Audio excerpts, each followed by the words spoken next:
everyone has that one accent that makes them go weaker than these. You know what I mean.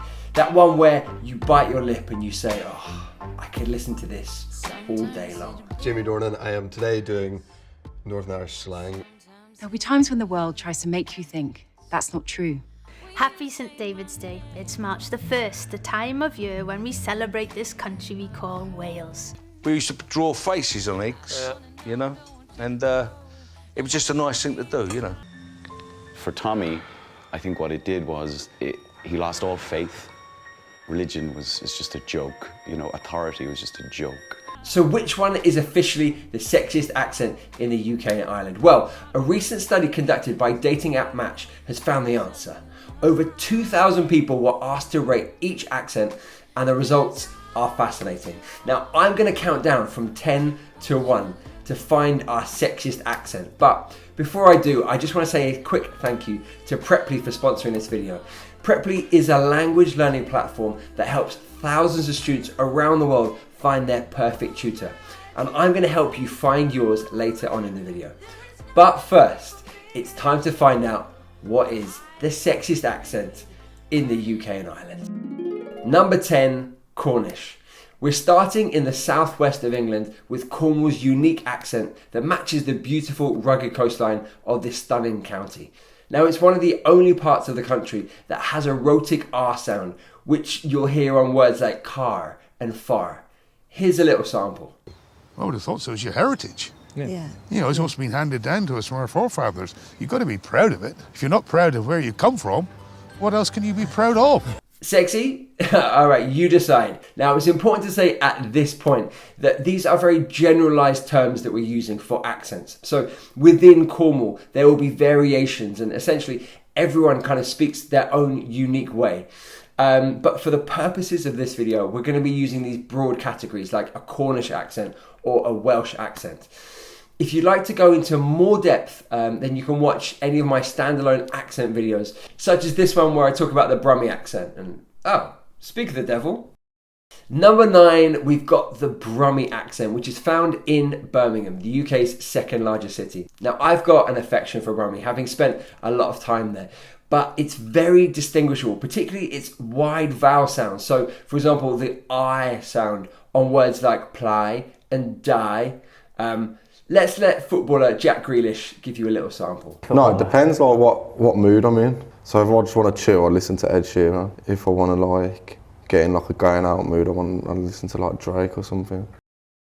All right, number 8, we're moving down south to the capital London for our next accent, which is Cockney. Now, this is one of the best known accents in the UK, and I'm a little surprised it's not higher up. So what we've got again is those wide vowel sounds, like all right, again, all right. And then we've got the classic glottal T. So on words like bottle, better, little, water, right? Dropping those T's, yeah?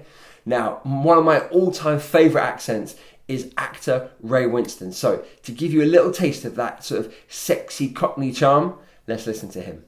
Yeah, whenever I eat a boiled egg, I say, sorry, Mr. Egg, as I bash its head in with us.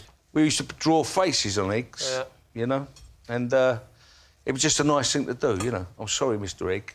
You kind of make a little cut on it because your mum would show you how to do that, and you'd apologise when you'd done the bash. All right, now things are heating up as we move north of the border to Scotland for the incomparable Glasgow accent. Now, I have a bit of a soft spot for this accent. I just think it has so much character and charm.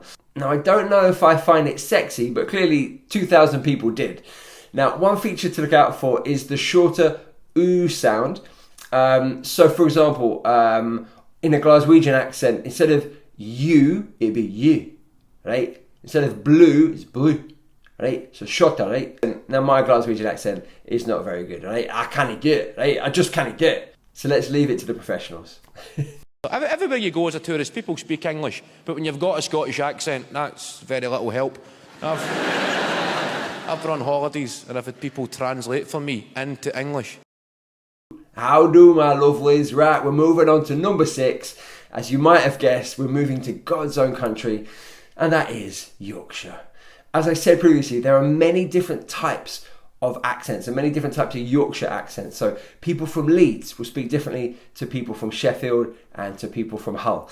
And this is just a generalised example. Now, a sound that I identify as a Yorkshire accent is that sound, right? So in the south of England, it might be like up, under, and Sunday. But in Yorkshire, it'd be up and under and Sunday, right? Lovely, lovely. Right, let's get some proper Yorkshire in here. But he's a family friend, a great hairdresser, and when I came back from LA, the hairdresser in LA left my hair terrible and short and fried. Oh, no. So when I went back to England, he just, you know, he would come over, give me like hair treatments, get my natural curls back. And as he was nurturing my curls back, I guess he was nurturing my trust and belief in a relationship. Hey guys, I have a quick question for you. Who has been the most inspirational teacher in your life?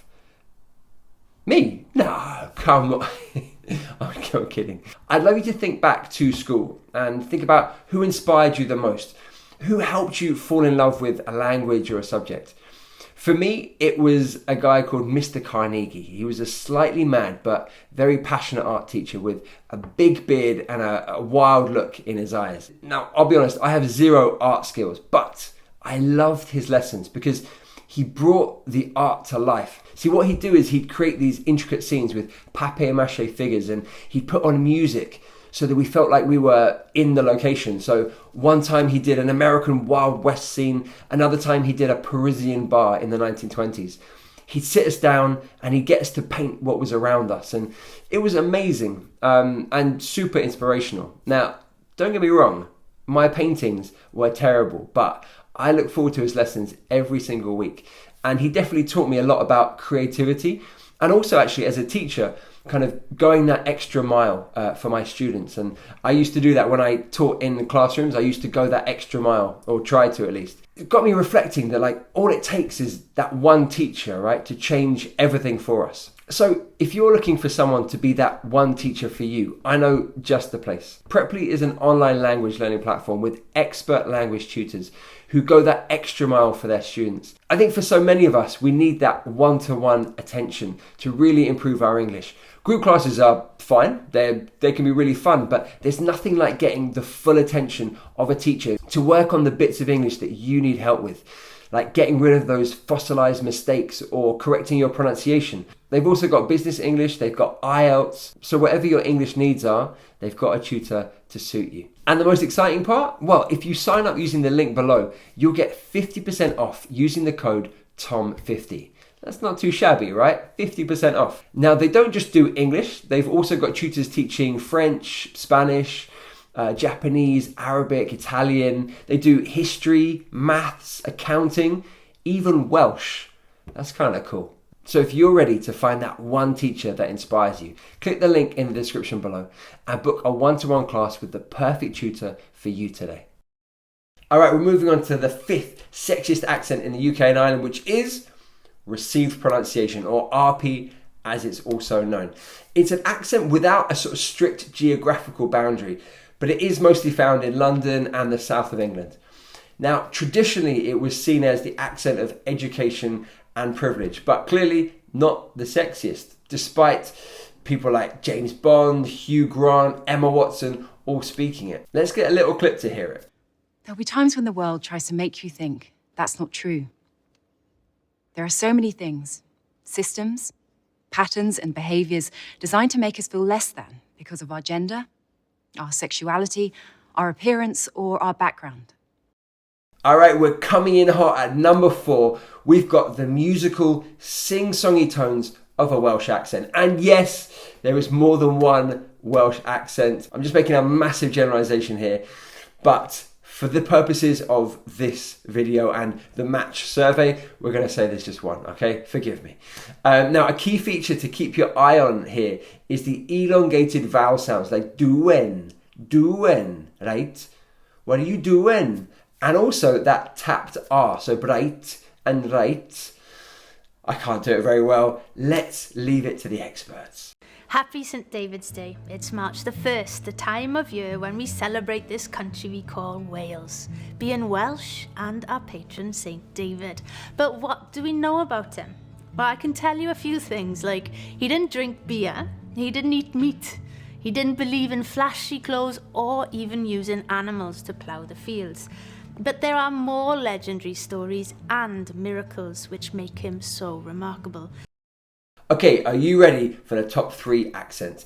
In third place, taking the bronze medal, we've got Geordie, which is the accent of Newcastle, or Newcastle, as they would say there. Now, the Geordie accent is so distinguishable and has some really strong pronunciation features that you won't find anywhere else in the UK and Ireland. Now, one to look out for is the ah sound on words that end in an ER or an OR. So I would say better and water, but in Geordie it'd be better and water, better.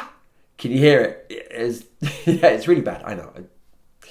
Again, let's leave it to the professionals. Well, we went up to, we did Jules Holland and then went straight up to St James's, and my saxophone player Johnny got on the statue and started playing Local Hero, and 5,000 Geordies just started singing along. Yeah, because Ashley's out, yeah, and everyone passed us, everyone I've seen. I did about 1,000 selfies, got proper mobbed, and they gave it, but everyone was absolutely class. With 26% of the vote, the runner-up for sexiest accent goes to Northern Ireland. And yes, once again, I realise that's a general term and there are lots of varieties in the province. Now, I bloody love a Northern Irish accent. Now, one of its most notable pronunciation features to help you identify it is that O sound. So instead of house, as I might say, it's house. Instead of now, it's now.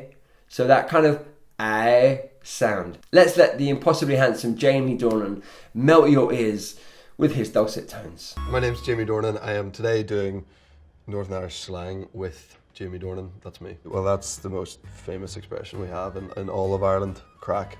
When you say what's a crack, like that's the first thing you say to someone from home, like what's a crack? How's it going? What are you up to? It basically, it's sort of all encompassing. It's like, oh, we had great crack last night.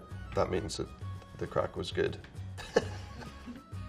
Boys of dear, I say this all the time. When you've been jarred by something, or you've received some news, you go, boys of dear. And then I have my own spin on it. I always say, boys of dear, dear's a boy. All right, and the number 1 most sexy accent in the UK and Ireland is Irish. With 28% of the vote, its captivating charm and irresistible allure, the Irish accent has stolen the hearts of many and claimed the top spot in our poll. Now, Irish accents come in all shapes and sizes. Even in Dublin, there's a difference between the north and the south, but clearly there's something that people just are drawn to in the Irish accent. A feature that you can look for is the t sound, replacing voiceless th sounds. So 3 becomes tree and thanks becomes tanks. Let's get a quick example to show you. For Tommy, I think what it did was he lost all faith. Religion is just a joke, you know, authority was just a joke. Tommy was a clay kicker in the First World War, which is basically a tunneler. They tunneled under enemy lines and set explosives. And so it was the most claustrophobic, horrific, dark job you could possibly have. Like the worst of the worst. Now, I actually did a special video looking at Niall Horan's Irish accent, which you can delve into if you also love the Irish accent. The link is right here. Now, what do you think, guys? Do you agree with that list? Remember, beauty is in the ear of the beholder. So what one person finds sexy, another person might not. But I would love you to tell me, which accent do you think is the sexiest? Let me know in the comments below. And don't forget to get your 50% discount on your first Preply lesson using the link below and the code TOM50.